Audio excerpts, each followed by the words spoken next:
Policies that favor the people don't get passed. And the first is because when you elect a policymaker, your lawmaker, your city councilman, your senator, your state senator, your congressman, etc., they're expected to legislate and create laws across every industry that could affect their constituents.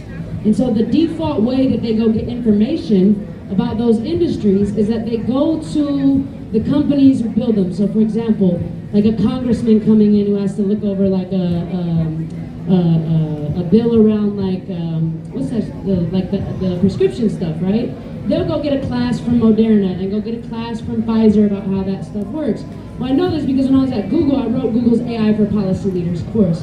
And oftentimes those companies create the information in a way that is intended to benefit them, not the constituents. So we may or may not have created that AI for Policy Leaders course intentionally to confuse the lawmakers and make them think they just need to let us self-regulate.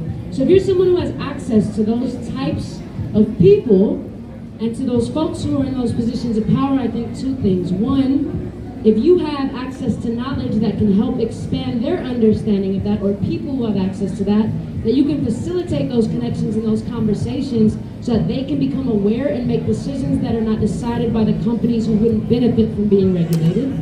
The other piece of that is let's talk. I mean, I have the AI Policy Center at UC Berkeley. I know that Rachel here is a professor at USC. She also works on the cutting edge with a whole bunch of different startups that are doing this generative technology. Tanner here has a whole firm that does nothing but research into trends into how this technology is being used. So maybe it's just a conversation for all of us to figure out how we can pull our resources together behind us to support you in those conversations. Can we give a hand for our panel? No? One more time? All right. That is our time. We thank you all for being with us. I want to thank our panelists for all their comments and their insight.